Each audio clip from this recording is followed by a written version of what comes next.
YG와 JYP의 책걸상.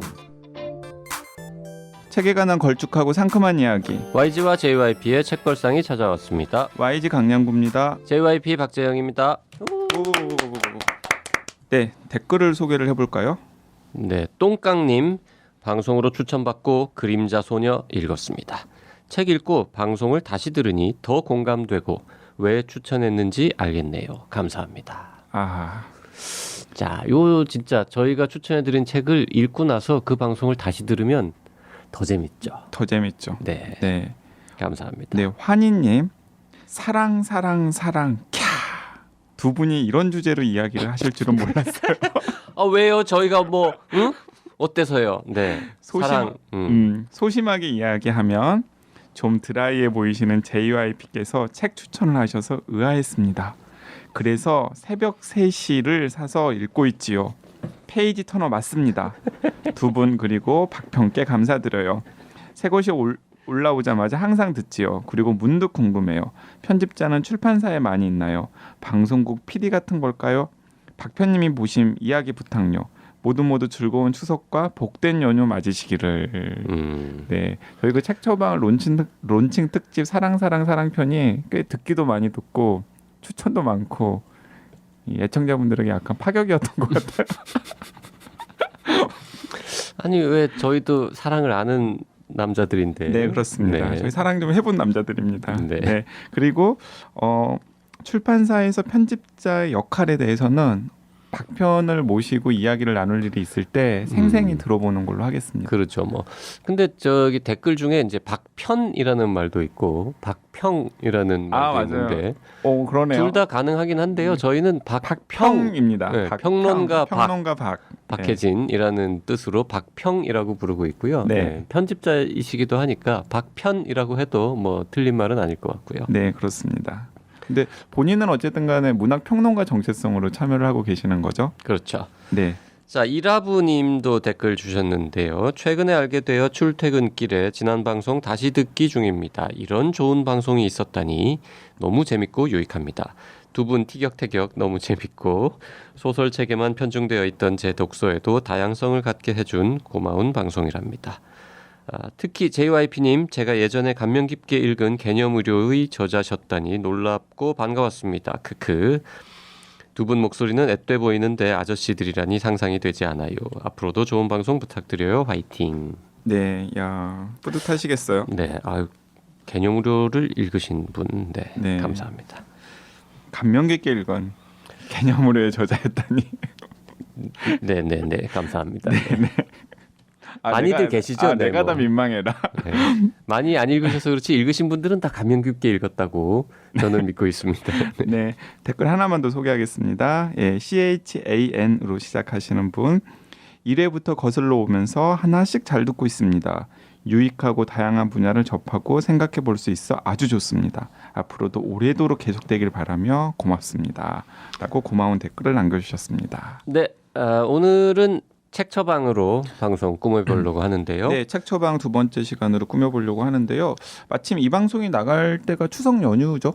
네. 네, 그래서 추석 연휴 왔다 갔다 하시면서 차 안에서 또 그리고 뭐 집에서 틀어놓고 들으시라고 저희가 책 처방을 할 텐데 일단은 앞에서부터 차곡차곡 좀 처리를 해보려고 해요. 저희가 순서대로. 네.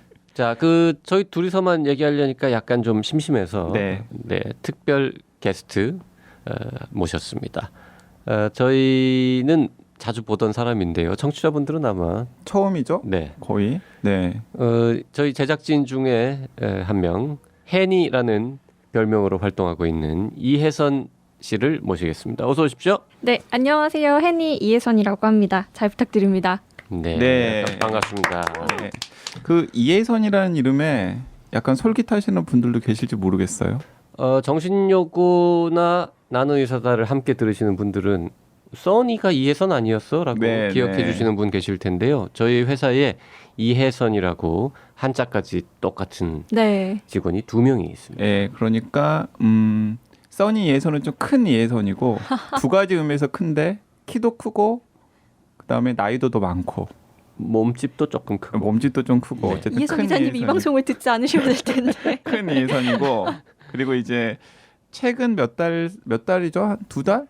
2달은 넘었을걸요. 아 네. 이제 2달을 딱 채웠습니다. 아 그래 이제 네. 딱 2달을 채운 신입사원 이혜선 씨는 뭐 키가 작은 키는 아닙니다만은 어쨌든 그 써니 이혜선 씨보다는 좀 더 작고 그리고 약간 더 말랐고 나이도 어린.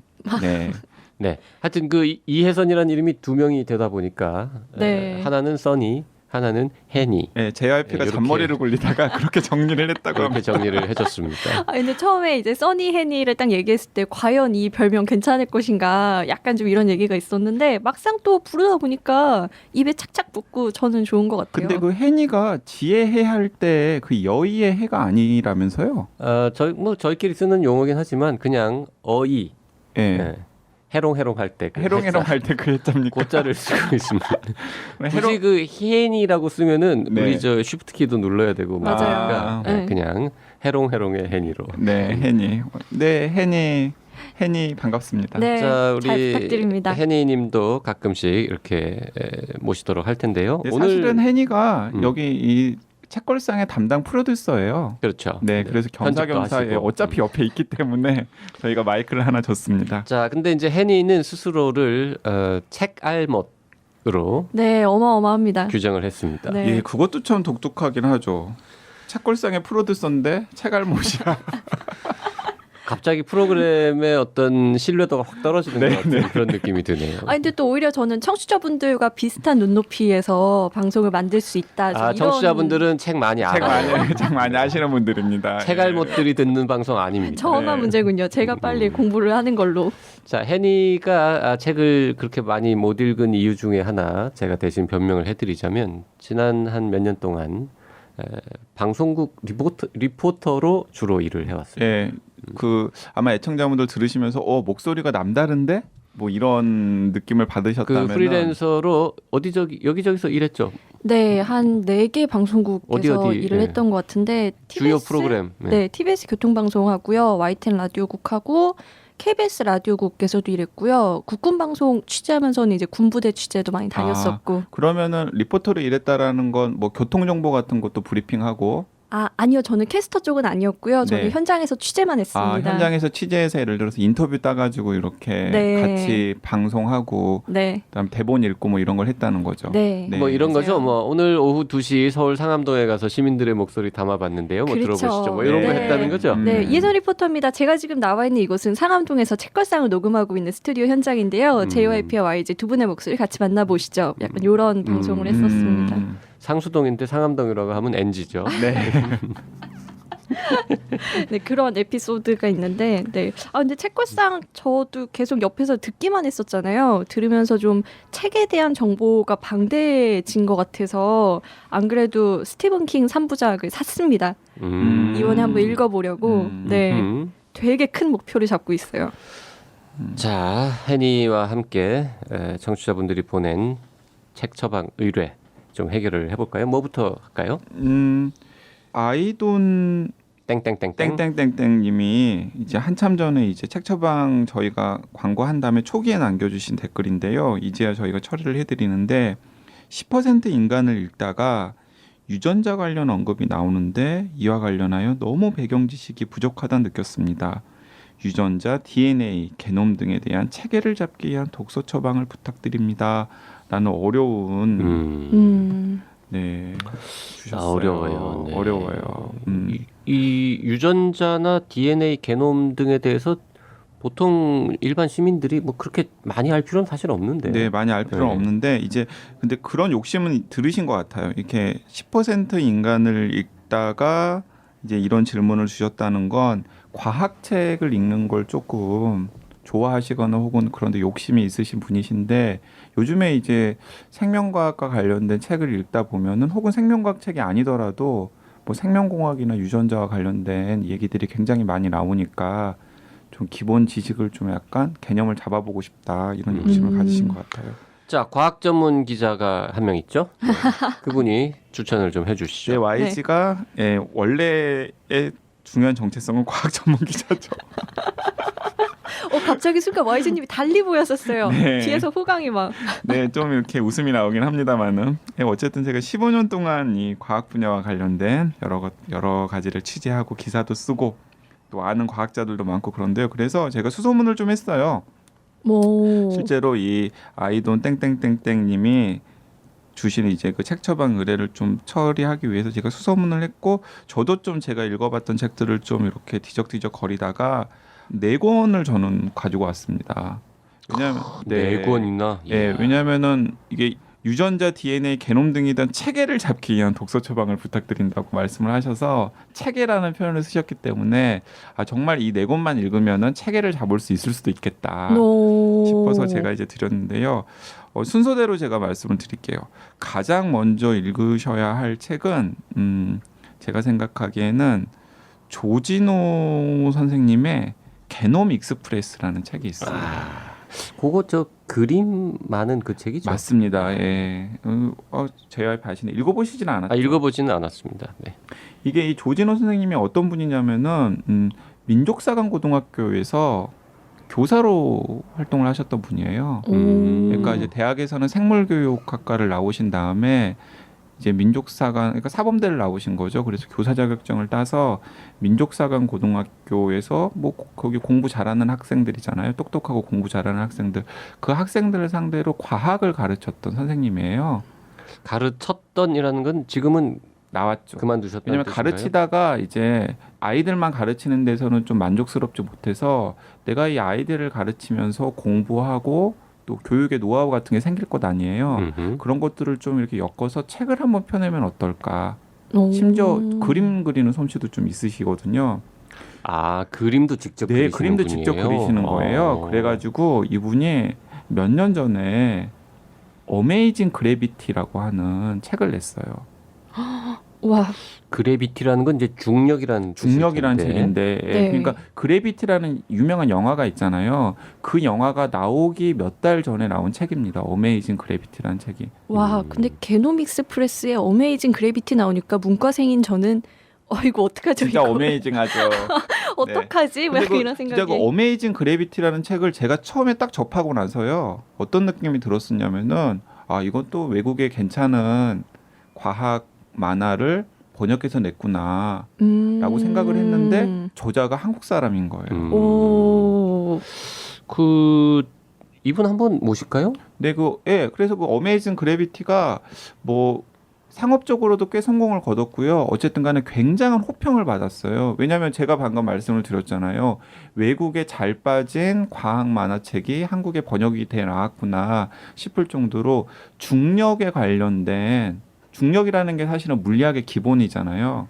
그러니까 이제 물리학의 기본에 대한 그 중력의 문제를 너무나 만화로 잘 그렸기 때문에 야, 우리나라에도 이런 학습 만화를 그릴 수 있는 내공을 가지고 있는 분이 있구나라고 생각을 했는데 아니 지금 저 어떡하죠? YG님이 저를 지금 보면서 말씀하시는데 이걸 몰라? 너무 기본적인 거잖아. 중력은 물리학의 기본이잖아. 막 말씀하시는데 문과생인 아니 지금 저는 네. 제가 무슨 뭐 F는 MA부터 시작해서 뭐 그런 공식을 얘기하는 게 하나도 아니잖아요. 그냥 안 쳐다보면 되잖아요. 아니 YG님하고 시장에 부딪히시는데 제가 어떡하지? JYP를 보고 방송을 네. 하세요. 그러면 네. 마음이 편합니다. 네. 저 이번 방송 괜찮을까요? 걱정이 막 되는데요. 아닙니다.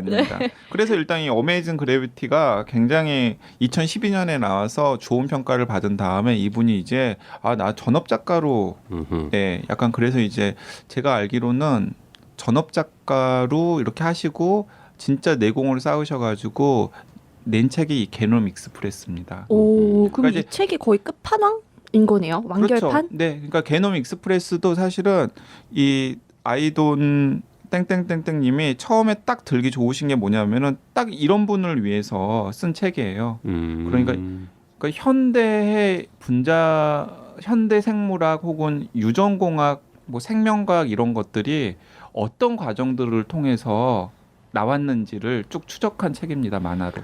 일단 만화니까 네. 쉽겠죠 아무래도. 네. 예, 금방 읽을 수 있을 네, 그러니까 것이고. 뭐 이런 거 있잖아요. 무슨 맨델의 유전 법칙도 있고, 뭐 왓슨과 크릭의 뭐 DNA 이중나선 구조를 해명했다라는 것도 있고, 뭐 등등 이제 우리가 현대 생물학 혹은 뭐 유전학, 생명과학 하면은 이제 나오는 그런 몇 가지 사람들의 이름이나 개념들이 있잖아요.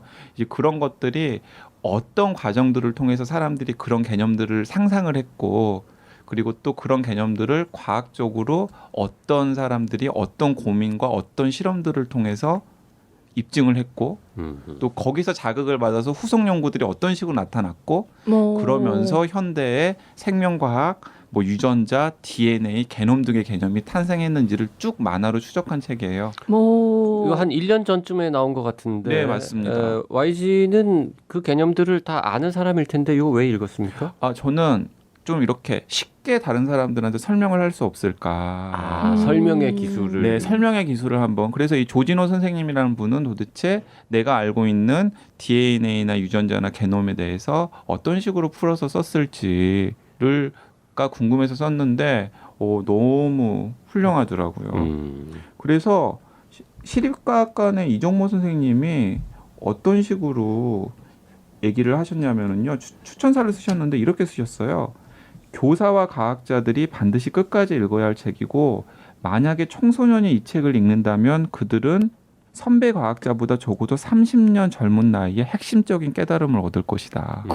생명 현상에 대해서. 시간을 앞질러 가는 책이군요. 네. 오. 그래서 아마 저는 이 딱 한 권만 오늘 제가 소개해드린 책 중에서 딱 한 권만 읽는다 그러면 이 조진호 선생님의 게놈 익스프레스라는 책을 추천을 하고요. 그리고 조금 더 있습니까? 네, 제가 아까 그 네 권을 추려왔다고 그랬잖아요. 예, 뭐 계속 얘기를 할까요? 네. 더 해주세요. 뒷얘기. 네. 두 번째로 추천을 드릴 만한 책은 저랑도 좀 친분이 있는 선생님이신데 연세대학교 생화학과의 송기원 교수님이 쓰신 송기원 네. 교수님. 네. 네. 굉장히 매력 있는 여성 과학자세요. 이 송기원 교수님이 쓰신 생명이라고 하는 심플한 제목의 책입니다. 생명. 네. 네. 이 생명이라는 책이 나오게 된 과정도 좀 흥미로운데 이 송기원 선생님이 대학교 1학년들 학부생들이나 그러니까 생명과학을 전공하는 대학교 1학년 학부생들이나 혹은 생명과학을 전공하지 않은 이제 교양과정으로 이제 이런 분이죠. 뭐 아이돈 땡땡땡땡님처럼 현대 생명과학의 흐름에 대해서 좀 알고 싶은데 네. 그럴 만한 교양 강좌가 없을까라고 기웃기웃대다가 송기원 선생님의 수업을 듣는 친구들에게 이제 한 학기 정도 생명 현상이라는 건 이런 것이고 그리고 현대 생명과학의 성과와 기본 개념들을 좀 알기 쉽게 설명하는 강의들을 하셨어요. 근데 이제 그 강의를 하시다 보니까 연세대학교 내에서 굉장히 호평을 받은 거죠. 많은 학생들이 이제 그 강의를 이 강의만 들으면 진짜 생알못이 생명과학에 대해서 조금은 그래도 아는 척 할 수 있겠다. 왜 제 얘기 같죠? 생각 네. 못하는데.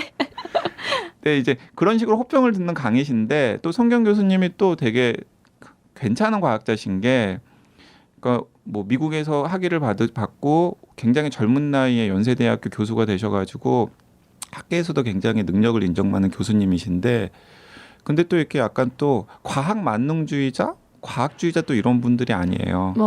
예, 굉장히 또 이렇게 과학과 사회의 관계라던가 뭐 생명과학의 사회적 역할이라던가 생명윤리라던가 이런 데도 좀 관심을 가지시고 계시는 균형이 잡히신 그런 과학자시거든요. 이렇게 균형 잡힌 분들은 전 너무 멋있는 것 근데 같아요. 이제 그런 균형 잡힌 분들이니까 이제 내가 알고 있는 그런 생명과학에 관련된 지식을 좀 이렇게 여러 사람들한테 알기 쉬우면서도 좀 균형 잡히게 전달하려고 하는 욕심 같은 게 좀 있으신 거죠. 그런데 이제 그분의 강의에 입소문을 듣고서 강금실 변호사 이런 분들이 이제 세미나 같은 데를 모셔가지고 좀 얘기를 한번 들어보신 거예요. 그랬더니 너무 좋은 거야. 그래가지고 이제 강금실 변호사 다 아시죠? 그 노무현 정부 때 법무부 장관 하셨던 네. 그런 양반들이 이걸 그냥 이렇게 소수만 듣게 할 게 아니라 책으로 한번 내보면 어때요? 오. 네, 그래가지고 이제 되게 생명이라고 하는 심플한 제목의 책으로 2014년에 나왔어요. 근데 이제 그 책도 그러니까 조진호의 게놈 익스프레스는 어쨌든 간에 현장의 연구자는 아니시잖아요. 어쨌든 간에 현장의 연구자의 버금가는 지식을 가지고는 계십니다만은 현장의 연구자는 아니신데 어쨌든 송경 선생님은 현장에서 직접 생명과학 연구를 하고 실험실도 이제 운영하고 계시는 현장의 과학자가 생명 현상이나 혹은 현대 생명과학의 여러 가지 성취와 한계에 대해서 여러 사람들이랑 공유할 수 있는 그런 지식을 써놓은 책이니까 저는 굉장히 생명이라는 2014년 책이고요. 네, 2014년에 부제가 나온 책입니다. 있네요. 생명 그 아름다운 비밀에 대해 과학이 들려주는 16가지 이야기 이렇게 되어 있습니다. 네. 생화학과 교수신데 JYP가 어쨌든 한때 의과대학을 다녔었기 때문에 네네. 그 생화학이라는 과목을 듣지 않았겠습니까? 네. 의대에서 배운 거의 모든 과목 중에 제일 싫어했습니다. 진짜요? 왜요? 어렵더라고요. 네, 생각하기 어려워요. 정말 어렵습니다. 네. 그래서 생화학과 교수님들은 안 좋아했는데 네. 근데 저는 이 책 제목을 생명이라고만 딱 깔끔하게 적으신 거잖아요. 네. 여기에서 뭔가 자신감도 좀 느껴지는 맞아요. 것 같아요. 네. 네. 이 단어면 된다는 거 아니에요? 네. 자, 이 검색을 해보니까 지금 리뷰가 한 건도 안 붙어 있는데 네. 많이 팔리진 않은 것 같은데 네, 많이 팔리진 숨어 있는 않았습니다. 보석이군요. 네, 그래서 이 조만간 이제 그 한국에서 어쨌든 간에 과학 전문 출판사로서는 가장 유명한 사이언스 북스라는 출판사에서 이 송경 교수님의 후속편, 이 후속편은 이제 약간 이제 포스트 게놈 시대라고 요즘을 통칭을 하잖아요. 네. 그러니까 그러니까 가장 최신의 이제 생명과학의 최전선의 여러 가지 모습들을 또 송경 교수님께서 리뷰하는 책을 지금 준비하고 계시는 걸로 알고 있어요. 그래서 그 포스트 게놈 시대, 송경의 포스트 게놈 시대 뭐 그런 종류의 책을 사이언스 북스에서 내면서 이 2014년에 나온 이 생명이라는 책의 판권을 가져가 가지고 같이 아마 세트로 내는 걸 좀 준비 중이라고 제가 알고 있습니다. 그리고 그 그래요. 후속작에는 인공지능 이런 것도 포함되는 걸까요? 뭐 인공지능이 포함되지는 않을 것 같고요. 글쎄요. 게놈하고 네. 인공지능은 뭐 줄기세포 많이 연결되진 연구라던가 않는데. 네. 아니면은 뭐 최근에 뭐 유전자 가위 뭐 이런 등등의 이제 약간 좀 트렌디한 그런 최신 기술들이 있거든요. 그런 것들이 도대체 원리 그리고 어디에 응용 가능하고 뭐 한계나 사회 윤리적인 문제점들은 없는지 등을 담은 책으로 제가 알고 있어요. 그래서 그런 책이 나오면은 말씀도 굉장히 잘하시거든요. 그래서 한번 책걸상에 모셔보는 것도 나쁘지 않을 것 좋을 같습니다. 것 같네요. 조진호 선생님도 그렇고 뭐 송경 선생님도 모셔보는 건 나쁘지 않을 것 같고요. 자, 외국 저자 책도 하나 가져오셨는데 네, 유명한 책 들고 오셨군요. 네네, 외국 저자 책도 제가 2권을 가지고 왔어요. 2권을 가지고 왔는데 일단은 순서를 하자면은 그 아마 이제 아이돈 땡땡땡땡님 같이 과학에 좀 관심이 있으신 분 혹은 생명과학에 좀 관심이 있으신 분들이 요즘에 굉장히 많이 들은 또 용어 중에 하나가 후성 유전학이라고 하는. 그런데 후성 유전학이 뭘까요? 전 생활못이니까요. 네. 자, 후성 유전학이라는 거는 그게 참 설명하기 어려운데요. 아주 쉽게 말씀드리면 유전자가 절대 변하지 않는 게 아니라 사람이 어떻게 사느냐, 어떤 환경에 노출되느냐에 따라서 약간 바뀐다는 겁니다. 오, 그래서 그 약간 바뀐 그게 유전도 되고 뭐, 심지어 더 나아가면은 약간 바뀌는 게 아니라 약간 바꿀 수도 있다라는 의미로까지 확장이 개인의 되죠. 의지로요. 아니 개인의 의지로는 개인의 아니고 의지로는 아니고요. 뭔가 과학적인 장치나 뭐 그러니까 조작을 통해서 유전자를 뭐 유전자 치료 이런 얘기는 들어봤을 거 아니에요. 네. 네, 그리고 이제 후성 유전학이라는 게 이제 그런 겁니다. 그러니까 많은 사람들은 되게 유전자라는 건 부모로부터 물려받잖아요. 네. 그러니까 부모로부터 물려받은 유전자는 살아있는 동안에는 내가 살아있는 동안에 내 몸속에서 변화 없이 가지고 있다가 자손에게 전달이 될 거라고들 많이들 생각을 해왔어요. 네. 근데 이제 최근에 들어와서 최근이라면 이제 최근에 한 2, 30년 정도인데 2, 30년 정도 동안에 그렇지 않는다라는 여러 가지 과학적 사실들이 이제 발견이 되고 확인이 된 거예요. 그래서 심지어는 이런 겁니다. 예를 들어서 혜니가 여기 이 청년의사라는 회사에서 아니면 또 책걸상 녹음 과정에서 굉장히 심한 트라우마를 당하는 거예요. 네. 책알못이라고 구박을 받으면서. 스트레스를 막 내 스트레스를 엄청나게 많이 받는 거예요. 네. 스트레스를 엄청나게 많이 받으면은 그게 해니의 몸속에 가지고 있는 어떤 유전자에 영향을 줄 수가 있는 거예요. 네. 유전자가 변하죠. 네. 바뀌는 거예요. 네.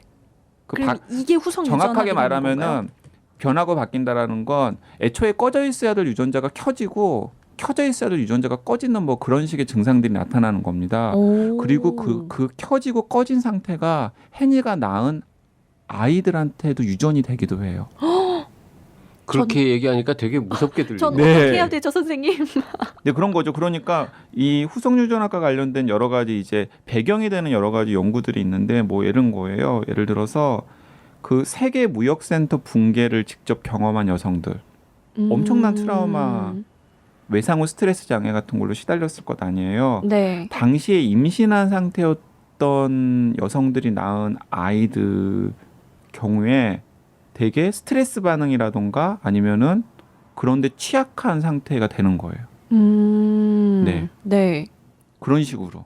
그런 식의 영향을 주는 거예요. 되게 그러니까 흥미롭네요. 네, 그러니까 과거에는 되게 유전자라는 건 되게 고정불변의 어떤 것이기 때문에 부모로부터 물려받은 이른바 환경이나 양육의 영향으로부터 좀 자유로울 거라고 생각을 했는데 네. 그게 아니라 임신 상태부터 시작해서 뭐 대체로 그렇대요. 그러니까 남성들 같은 경우에는 2차 성징이 나타나는 사춘기 시기 그리고 여성들 같은 경우에는 한 유아 때 받은 여러 가지 뭐 영양 상태라던가 아니면 심리적인 상태라던가 이런 여러 가지 것들이 아까 제가 얘기한 대로 어떤 유전자는 켜기도 하고 어떤 유전자는 끄기도 하고 그런 상태를 야기하면서 자기의 몸도 변화시킬 뿐만 아니라 유전까지 시킨다라는 그런 연구인 거죠. 그러니까 거기서는 이제 무슨 본성이냐 양육이냐 네. 유전자냐 환경이냐 이런 이분법이 사실은 별로 의미가 없어지는 건데 그게 이제 최근에 생명과학의 가장 최신의 트렌드이기도 합니다. 근데 그걸 이제 알 수 있는 비교적 쉽게 그리고 여러 가지 사례를 들어서 설명한 책이 리처드 프랜시스라고 하는 저자가 쓴 쉽게 쓴 후성 유전학이라는 책이에요. 네. 그래서 제가 생각하기에는 조진호 선생님의 게놈 익스프레스 그리고 송견 선생님의 생명에다가 이 리처드 프랜시스의 쉽게 쓴 후성 유전학까지 세 권을 이렇게 쫙 보면은 어디 가서 생활모 소리는 안 듣는다. 그래도 과거, 현재, 미래를 다 이렇게 좀 짚어볼 수가 있겠네요. 그렇죠. 미래까지는 아니고 가까운 미래 정도? 네. 이게 네. 사람이 말이죠. 이 생물학 분야만 이렇게 너무 많이 알고 다른 분야는 포기할 수는 없잖아요. 네, 네. 꼭 세 권을 다 읽어야 될까요? 하나만 읽으면 안 될까? 저는 그래서 하나만 읽는다면은 조진호 선생님의 게놈 익스프레스나 송견 선생님의 생명 정도. 왜냐하면은 조진호 선생님의 게놈 익스프레스보다는 송견 선생님의 생명에 훨씬 더 정보들은 더 많거든요. 그러니까 이제 그 두 개를 좀 이렇게 상호 보완하면서 읽을 정도면 되고요. 그리고 이제 자꾸 여기서 후성 유전학 혹은 뭐 본성이냐 양육이냐 뭐 유전자냐 환경이냐 이런 논쟁에도 좀 관심이 있으시면은 리처드 프랜시스의 쉽게 쓴 후성 유전학 정도까지. 쉽게 쓴 후성 유전학만 보면은 유전자나 DNA나 게놈 기본 어떤 지식이라 그럴까요? 그건 네네. 조금 부족하겠네요. 아무래도. 그렇죠. 조금 깊이 있는 내용만 다루니까. 네네. 혹시 이 책들의 두께는 어떻게 되나요? 게놈 익스프레스랑 생명은 별로 두껍지 않아요. 네. 그냥 뭐 좀 책 읽는 습관이 있으신 분들은 하루 혹은 이틀이면 다 읽으실 수 있는 분량이고요. 이제 쉽게 쓴 후성 유전학 같은 경우는 약간 진입 장벽도 있고 두께도 조금 있기 때문에 약간 마음의 각오를 하고 읽기 시작하셔야 되고요. 그리고 귀향에 제가 말씀을 나눴어요. 아까 제가 네 권이라고 말씀을 드렸잖아요. 네. 근데 이제 원래는 션 캐럴이라고 하는 저자의 이보디보 생명의 블랙박스를 열다라는 책도 가지고 왔는데 만약에 조진호 선생님, 송견 선생님, 리처드 프랜시스의 쉽게 쓴 후성 유전학까지 다 읽은 다음에 나 정말 생명과학 책 읽는 거 너무 재밌어. 완전 나랑 딱이다. 완전 나랑 딱이다라고 네. 하면은 이 션 캐럴이라고 하는 저자가 어떤 식의 평을 듣는 저자냐면 다윈이죠. 다윈. 찰스 다윈이 지금 만약에 있다면 밤새 토론을 나누고 싶어하는 혹은 강연을 듣고 싶어하는 딱 한 명의 과학 저자라는 소리를 듣는 사람이 션 캐럴이라고 하는 사람이에요. 그 이보디보는 지금 벌써 꽤 됐죠 나온 지. 네, 꽤 됐죠. 상당히 오래된. 근데 이 고전의 반열에 네. 오른 책인데. 네, 이 션 캐럴이라는 분이 그 이보디보 책을 우리나라에 소개를 하고 나서도 몇 권의 책들을 더 냈거든요. 뭐 진화론이라던가 생명과학에 관련된 책인데 일단 책이 너무너무 재밌고 그리고 정말 아 과학책도 이렇게 재밌게 쓸 수 있구나. 오. 그리고 또 그 안에 또 여러 가지 생명과학이라던가 아니면은 진화론 혹은 이런 정보들을 요령 있게 잘 또 담아놨기 때문에 정말 독서의 재미와 함께 아는 재미를 같이 느낄 수 있는 저자거든요.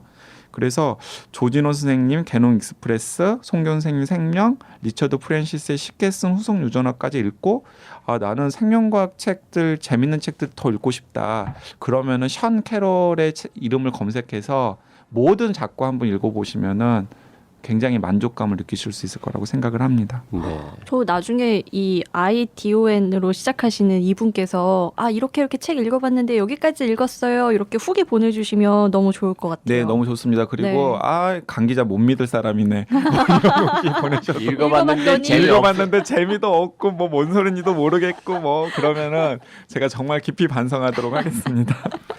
그 솔직히 지금 강 기자가 추천한 이 책들이 막 그렇게 어마어마하게 막 문학 작품 페이지 터너처럼 막 잘 넘어가고 그렇게 쉽지는 않을 거예요. 네, 맞습니다. 저는 이제 그 이보디보 생명의 블랙박스를 열다 요것도 끝까지 다 못 봤거든요. 네. 조금 보다가 음. 관뒀었는데 뭐 좋은 책들이고 고전이라고 할 만한 좋은 책들인 건 맞지만 책의 특성상 뭐 이렇게 네. 어마어마한 재미를 기대하고 보시면은 그러면 안 됩니다. 그러니까 예를 들어 뭐 심플 플랜이라던가 아, 그럼요. 뭐 아니면 HQ라거나 HQ라던가 그렇게 아니면 뭐 재밌진 스티븐 않죠. 네, 킹 그럼요. 뭐 네, 이걸 그렇습니다. 생각하시고 보시는 건 조금 무리고요. 네. 아니요. 근데 유전자 DNA 게놈에 대한 체계를 잡고 싶다고 댓글을 보내주신 건 이분도 준비가 되어 있으신 맞아요. 거라고 저는 왜냐하면 믿습니다. 10% 인간 같은 책들을 좀 그걸 보신 걸 보면, 보신 걸 네. 보면 네. 네. 뭐 맞습니다. 후성 유전학 나온 김에 그 후성 유전학 관련해서 독일의 과학 저널리스트가 쓴 네. 책이 하나 더 있는데요. 인간은 유전자를 어떻게 조종할 수 있을까? 뭐 이런 책도 있습니다. 예, 그 원제가 데어 츠바이테 코드라고 해서 두 번째 코드. 그러니까 첫 번째 코드는 유전자라면 그게 이제 바뀔 수도 있다라는 의미로. 자, 그러니까 이게 이제 어떤 의미냐면 이런 거죠. 그러니까 아까 주위 환경에 따라서 해니의 유전자가 어떤 건 켜지고 어떤 건 꺼지면서 그게 해니한테도 어떤 영향을 주고 심지어 유전도 될 수 있다라고 얘기를 했잖아요. 네. 그래서 과학자들이 역으로 생각을 해보는 거예요. 만약에 어떤 스트레스로 어떤 유전자가 켜지고 꺼져서 그 자손에게 당뇨라던가 심장병 같은 위험이 높아졌다면은 네. 만약에 그 유전자를 제어할 다시 수도 있지 않을까. 끄고 켤 수 있다면 네. 약간 그런 뭐 불치병이라던가 음. 난치병 혹은 현대의 만성병을 조절할 수 있는 가능성이 생길 수 있지 않을까라는 또 아이디어를 얻게 된 겁니다. 그래서 이제 저런 제목의 책이 이제 등장을 하게 되는 거죠. 근데 그렇죠. 과학자분들은 이렇게 생각하시는군요. 전 순간 얘기 들으면서 그래? 그러면 내 딸한테 되게 매력이 높아 보이는 유전자를 줄 수 있는 방법도 있나? 막 이렇게 생각하고 있었는데.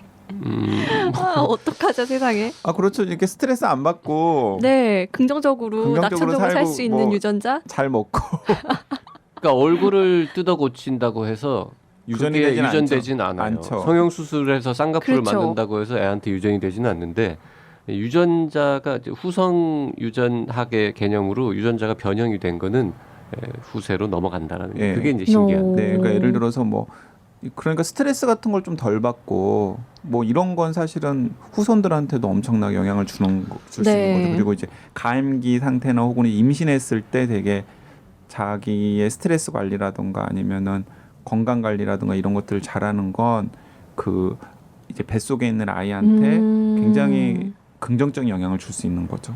네.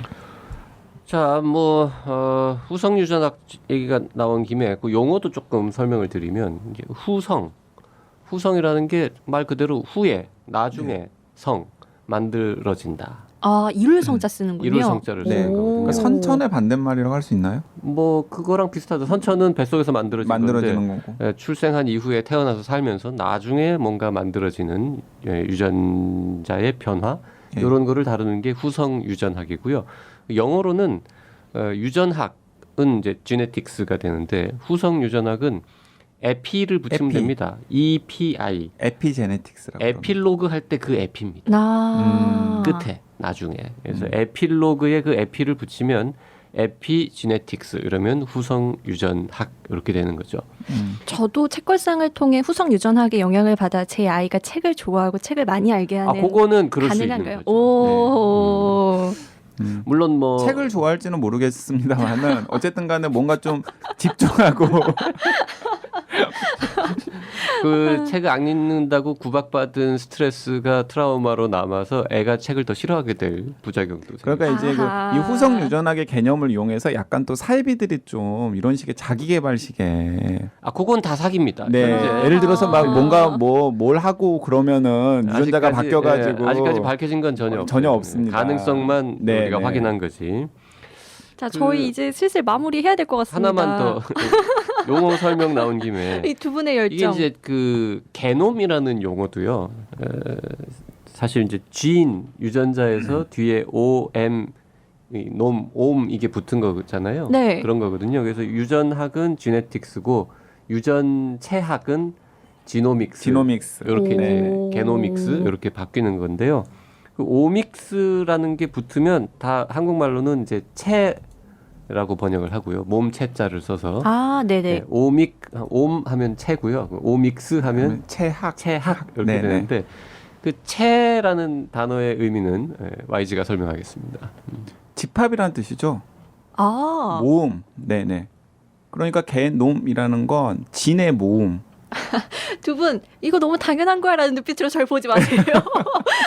아니 그러니까 이거 기본이잖아라는 눈빛으로 절 보지 마세요. 아니 그런 게 아니라 아니야. 오믹스라는 말이 여기저기에 많이 나오는데 이게 네. 도대체 네. 뭔지를 모르시는 분들을 위해서 네. 쉽게 개념을 설명드리는 네. 건데 네, 집합이다. 네, 그래서 지네틱스 하면 유전자 하나하나를 다 따지는 학문이라면 지노믹스라고 하면 그 많은 유전자들이 유전자들의 전부 다를. 오. 서로 상호작용은 어떻게 네. 하고 뭐 이런 것들에 대해서 시스템은 어떻게 되어 있고 연결은 서로 어떻게 되는지 이런 거를 이제 따지는 거라서 요새 이제 유행하는 한창 뜨고 있는 학문들 중에는 오믹스 들어가는 게 굉장히 많죠. 많죠. 네. 그래서 뭐 단백질 체학, 네네. 프로테오믹스, 프로테오믹스. 오. 또 뭐 저기 미생물 그 박테리아 그 우리말로 뭐라 그래요? 뭐죠? 미생물 체학이라 그러던가? 하여튼 마이크로 바이오믹스. 믹스. 네네. 뭐 이런 식으로 그냥 오믹스가 막 여기저기 막 붙고요. 이제 심지어 오믹스라는 말도 요즘은 이제 쓰이죠. 그런 체학들의 모든 집합을 네네네. 오믹스라고 부르고 그렇습니다. 그래서 에피라는 말과 오믹이라는 요새 유행하는 두 단어가 다 합쳐지고 가운데 유전자인 지인이 들어가면 그게 에피지노믹스 믹스. 이렇게 된다는 오. 겁니다. 그러니까 아마 그 책걸상 애독자들 중에서도 과학책에 그다지 관심이 없으셨던 분들은 후성 유전학은 뭐 어쩌면 이 방송을 들으면서 처음 들으셨을 수도 처음 있으실 것 들으시는 같아요. 분도 계시겠죠. 네네. 그래서 어쨌든 지금의 생명과학의 트렌드는 뭐 양육이냐 본성이냐 유전자냐 환경이냐의 이분법을 좀 약간 넘어서려고 하는 그런 단계이고 그 최첨단에 이제 후성 유전학이라는 학문이 있는데 최첨단이긴 한데 그 원래 알던 거예요. 우리가 네네네. 옛날에 이분법적으로 양육이냐 유전이나 했을 때 다 그냥 둘 다 영향을 미치지라고 했잖아요. 맞아요, 근데 맞아요. 그게 이제 진실이 진실이 되는 거죠. 네. 자, 그리고 아무리 시간이 많이 지났지만 아까 책 이름 중에 이제 이보디보라는 낯선 이상한 말이 나왔는데 요 용어에 대해서도 설명을 하고 마치죠. 이거는 이제 evolutionary developmental biology. 아이고야, 네. 진화 발생 생물학. 그러니까 진화학하고 네. 발생학. 발생학은 원래 엠브리올로지인데 왜 이 디보가 붙었는지 또 그건 그죠? 엠브리올로지라는 발생학은 그 출생 이전에 네네. 발생만 얘기하는 거라서 아마 이 디벨롭먼트는 태어난 이후에도 계속 발전하는 거기 때문에 그렇게 저 이거 붙었겠죠. 진화 발생 생물을 학 무슨 뜻인지 알 것 같아요. 무슨 네, 뜻일까요? 배웠어요. 뭐예요? 인간이 진화해 가면서 거기에서 나온 생물학적 특징 이런 거 아닌가요? 아닌가요? 아닌가 봐요. 어떡하지? 그냥 쉽게 생각하시면 네. 생물학의 한 분야인데 네. 진화도 다루고 그다음에 발생 과정에 좀 초점을 맞추는 거죠. 오. 근데 그게 발생 그리고 태어난 이후까지 다 다루는. 이게 이제 그 제가 이제 중간에 이제 그 션 캐럴의 이보디보 생명의 블랙박스를 열다를 가지고 왔다가 싹 빼버린 게 이제 어쨌든 난이도만 보면은 제가 아까 말씀드렸던 게놈 익스프레스 생명 쉽게 쓴 후속 유전학보다 좀 더 어려워요. 이 션 캐럴의 책이. 근데 이걸 제가 처음에 가져왔었던 이유는 이 이보디보 생명의 블랙박스를 열다가 쉽게 쓴 후속 유전학이 약간 전자 정도가 되는 겁니다.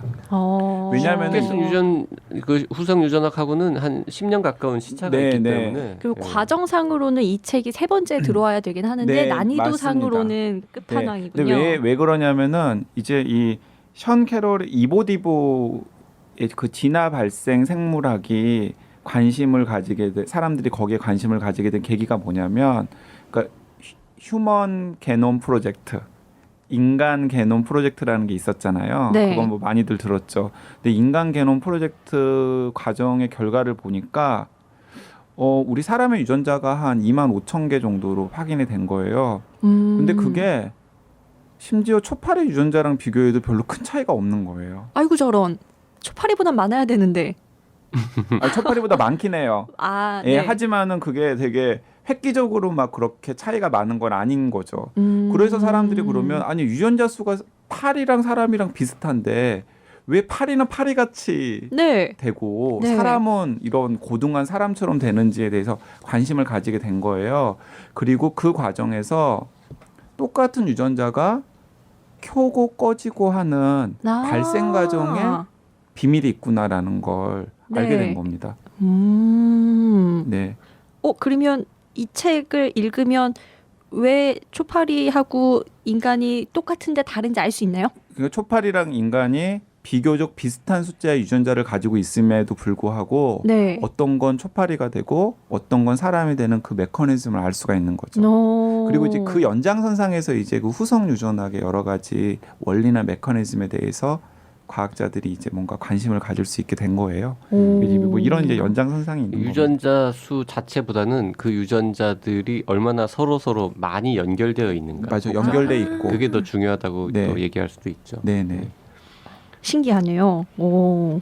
네. 자, 우리 오늘 아이돈 땡땡땡땡님의 책 처방 의뢰를 받아서 아주 긴 시간 동안 한 4권, 5권에 걸친 책들과 관련되는 수다를 떨어봤습니다. 예, 진짜 그런 거의 뭐 한 사람당 책 처방 하나 안 할 수 있는 건가요? 저희 다음 앞으로- 방송은 꼭 네. 묶어서 해드리는 것으로. 이렇게 계속 할 수는 없을 것 네, 같아요. 네. 저희가 앞으로는 한 시간 한 번 방송에 2분이나 3분 정도. 네. 저희가 처음에 또 욕심을 내봤고 그리고 또 사실은 또 이게 JYP가 과학책 별로 안 좋아해가지고 저희가 이렇게 책걸상에서 또 그리고 마땅한 또 게스트를 또 부르기도 좀 여의치가 않아요. 과학책 같은 경우에는 그렇죠. 뭐 이렇게 말하면은 또 이렇게 또 그 제 주변의 과학저자들이 되게 또 짜증을 내실 수 있을 수도 전화 오시는 거 아니에요? 나 나갈 수 있는데. 게스트 부를 사람이 없었다기보다는 뭐 네. YG 본인이 많이 아니까 그냥 본인이 알아서 해결했다 그렇게 볼 수 네, 있죠. 어쨌든 그래서 뭐 아이돈 땡땡땡님의 유전자 DNA 게놈 등에 대한 체계를 잡기 위한 독서 처방은 조진호의 게놈 익스프레스, 송기온의 생명, 리처드 프랜시스의 쉽게 쓴 후성 유전학, 그리고 JYP가 잠깐 언급했던 인간은 인간은- 유전자를 어떻게 조종할 수 있을까? 네, 그리고 이런 책들을 션 읽고 캐럴의 이보디보 생명의 블랙박스를 네. 열다까지. 네, 이런 책들을 한번 좀 읽어보시면은 아마 분명히 체계 정도가 아니라 생알못이 되실 거라고 생각을 합니다. 생잘 생잘못, 생잘알. 생잘알못. 네. 못이 붙으면 안 돼요. 네네. 여기 문과 여기, 영역이거든요. 이거 잘라. 살려야죠 이걸. 그리고 아이도님 저희 라디오 골뱅이 doc.co.kr로 받고 싶으신 책 메일 남겨주시면은요 저희가 그 책도 보내드리도록 하겠습니다. 네, 아무 책은 안 되고요. 네, 네. JYP가 쓰거나 YG가 쓴 책 중에서 골라주시면은 저희가 정성스럽게 서명을 해서 보내드리도록 하겠습니다. 혹시 다음 시간에 네. 이런 메시지 적어주세요 하는 것도 보내주시면 그럼요. 네, 그럼요. 저희가 참고하겠습니다. 네, 네. 네. 다음 시간에 다시 돌아오겠습니다. 고맙습니다. 네, 감사합니다.